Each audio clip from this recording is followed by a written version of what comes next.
ದೇರಿಬೇಲ್ ನೈಋತ್ಯ ಬಡ್ನ ಕಲ್ಲಾವು ಸೇತುವೆ ಸಂಪರ್ಕಿಸುವ ರಸ್ತೆ ಅಭಿವೃದ್ಧಿ ಕಾಮಗಾರಿಗೆ ಶಾಸಕ ವೇದವ್ಯಾಸ್ ಕಾಮತ್ ಅವರು ಗುದ್ದಲಿ ಪೂಜೆ ನೆರವೇರಿಸಿದ್ರು. ಕಲ್ಲಾವು ಸಂಕ ಸಂಪರ್ಕಿಸುವ ರಸ್ತೆಯ ಅಭಿವೃದ್ಧಿಗೆ 6 ಲಕ್ಷ ರೂಪಾಯಿ ಅನುದಾನ ಬಿಡುಗಡೆಯಾಗಿದೆ.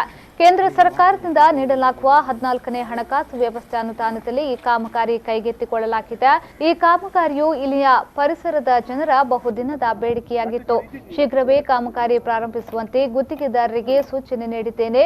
ಜನರ ಬೇಡಿಕೆಗಳನ್ನು ಹಂತ ಹಂತವಾಗಿ ಈಡೇರಿಸಲು ಪ್ರಯತ್ನಿಸುತ್ತೇನೆ ಎಂದು ಶಾಸಕ ವೇದವ್ಯಾಸ್ ಕಾಮತ್ ಹೇಳಿದರು. ಕಾಮಗಾರಿ ನಡೆಯುವ ಸಂದರ್ಭದಲ್ಲಿ ಸೇತುವೆಯ ಮೂಲಕ ತೆರಳುವವರಿಗೆ ಸಮಸ್ಯೆ ಆಗಬಹುದು. ವಾಹನಗಳನ್ನು ಹೊರತುಪಡಿಸಿ ನಡೆದು ಹೋಗಲು ಪಕ್ಕದಲ್ಲಿ ಪರ್ಯಾಯ ವ್ಯವಸ್ಥೆ ಮಾಡುವಂತೆ ಸೂಚನೆ ನೀಡಿದ್ದೇನೆ. ಅಭಿವೃದ್ಧಿಯ ದೃಷ್ಟಿಯಿಂದ ಸಾರ್ವಜನಿಕರು ನಮ್ಮೊಂದಿಗೆ ಸಹಕರಿಸಬೇಕು ಎಂದು ಕಾಮತ್ ತಿಳಿಸಿದ್ದಾರೆ. ಈ ತಡೆಗೋಡೆ ಬಹಳಷ್ಟು ಯಶಸ್ಸಿನಲ್ಲಿ ಕಾಮಗಾರಿಗಳು ಆಗ್ತದೆ. ತಡೆಗೋಡೆ ಆದ ತಕ್ಷಣ ಯುಜಿಡಿ ಕಾಮಗಾರಿಗಳು, ಅದರ ನಂತರ ಕಾಮಗಾರಿ ರಸ್ತೆಯ ಕಾಮಗಾರಿಗಳು ಕೂಡ ಸ್ಯಾಂಕ್ಷನ್ ಆಗಿದೆ.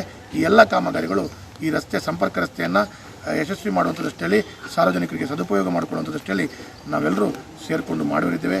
ಹಾಗಾಗಿ ಸಹಕಾರ ಕೊಡುತ್ತಂಥ ಎಲ್ಲ ಅಧಿಕಾರಿ ವರ್ಗದವರಿಗೂ ಮತ್ತು ಈ ಹಿಂದಿನ ಮಹಾನಗರ ಪಾಲಿಕೆ ಸದಸ್ಯ ರಾಧಾಕೃಷ್ಣ ಮತ್ತು ಇವತ್ತಿನ ಈ ಭಾಗದ ಮಹಾನಗರ ಪಾಲಿಕೆಯ ಸದಸ್ಯರಾದ ಗಣೇಶರಿಗೂ ನಾನು ಅಭಿನಂದನೆಗಳನ್ನು ಕೊಡ್ತೇನೆ.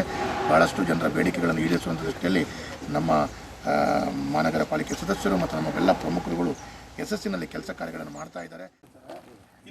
ಈ ಸಂದರ್ಭದಲ್ಲಿ ಸ್ಥಳೀಯ ಪಾಲಿಕೆಯ ಸದಸ್ಯರಾದ ಗಣೇಶ್ ಕುಲಾಲ್, ಬಿಜೆಪಿ ಮುಖಂಡರಾದ ರಾಧಾಕೃಷ್ಣ, ಅರುಣ್ ಕುಮಾರ್, ಗೌತಮ್ ಸಾಲ್ಯಾನ್, ರಾಕೇಶ್ ಸಾಲ್ಯಾನ್, ಕಿರಣ್ ಶೆಟ್ಟಿ ಉರ್ವ, ಲತೀಶ್ ಬಂಗೇರ, ಚೆನ್ನಕೇಶ್ವ, ರಾಜೇಶ್ ಬಂಚನ್, ಶೈಲೇಶ್ ಕುಮಾರ್ ಮೊದಲಾದವರು ಉಪಸ್ಥಿತರಿದ್ದರು.